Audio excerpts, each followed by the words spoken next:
মতিয়ার হল সংসদ 2018-2025 এর নির্বাচনী ফলাফল বেসরকারিভাবে ঘোষণা করছি। সহসভাপতি পদে সর্বোচ্চ 657 ভোট পেয়ে বেসরকারিভাবে নির্বাচিত হয়েছেন মোহাম্মদ তাজুল ইসলাম। তার নিকটতম প্রতিদ্বন্দ্বী মোহাম্মদ মুসা মিয়া, তার প্রাপ্ত ভোট হচ্ছে 341।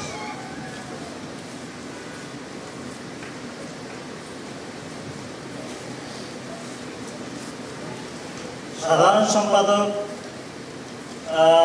নির্বাচিত প্রার্থী হচ্ছে আরিফুল ইসলাম, তার প্রাপ্ত ভোট হচ্ছে 695। তার নিকটতম প্রতিদ্বন্দ্বী হচ্ছে মোহাম্মদ হাসিব রানা, প্রাপ্ত ভোট হচ্ছে 295। এ পর্যায়ে আমি সহকারী সাধারণ সম্পাদক পদের বিজয়ী প্রার্থীর নাম ঘোষণা করছি। মোহাম্মদ ওবায়দুর রহমান, তার প্রাপ্ত ভোট হচ্ছে 585। তার নিকটতম প্রতিদ্বন্দ্বী মোহাম্মদ মুফাসসির হোসেন মাহিন, তার প্রাপ্ত ভোট হচ্ছে 240।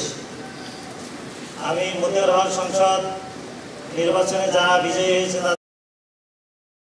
সাথে সাথে যারা বিজিত তাদেরকেও আমি ধন্যবাদ জানাচ্ছি। খেলায় হার জিত থাকে, উভয় পক্ষের জন্যই শুভকামনা। ধন্যবাদ জানাচ্ছি সম্মানিত presiding officer professor doctor Samiul Islam Sarkar স্যারকে। তিনি মতিহার হল ছাত্র সংসদের বেসরকারি ফলাফল ঘোষণা করলেন। আমার হাতে রাজশাহী বিশ্ববিদ্যালয় কেন্দ্রীয় ছাত্র সংসদ, রাকসুর এবং সিনেটে ছাত্র প্রতিনিধি নির্বাচন 2025-এর বেসরকারি ফলাফল, অর্থাৎ এই মতিহার হলের ফলাফল হাতে রয়েছে। আমি ঘোষণা করছি, ভিপি পদে যিনি সর্বোচ্চ ভোট পেয়েছেন মতিহার হল থেকে, তিনি মোস্তাকুর রহমান জাহিদ। 838 ভোট পেয়ে তিনি প্রথম স্থানে রয়েছেন।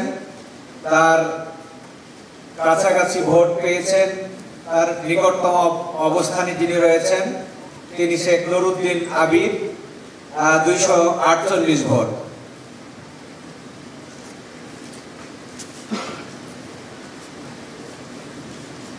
সাধারণ সম্পাদক জিএস পদে যিনি প্রথম স্থানে আছেন সালাউদ্দিন আম্মার, 813 ভোট পেয়ে প্রথম অবস্থানে আছেন। তার নিকটতম পজিশনে আছেন ফাহিম রেজা, 373 ভোট।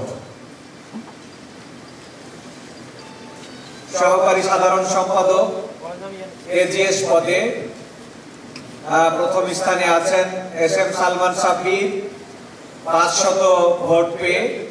তার নিকটতম পজিশনে আছেন জাহিন বিশ্বাস এশা, 474 ভোট পেয়ে।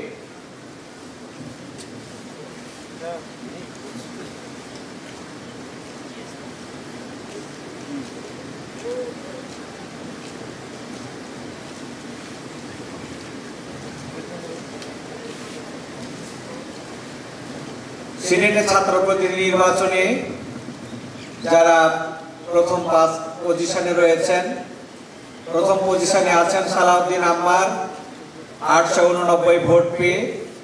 দ্বিতীয় পজিশনে আছেন মোস্তাকুর রহমান জাহিদ, 706 ভোট পেয়ে।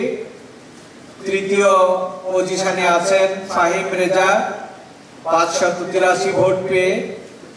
চতুর্থ পজিশনে আছেন আকিল বিন তালেব, 428 ভোট পেয়ে।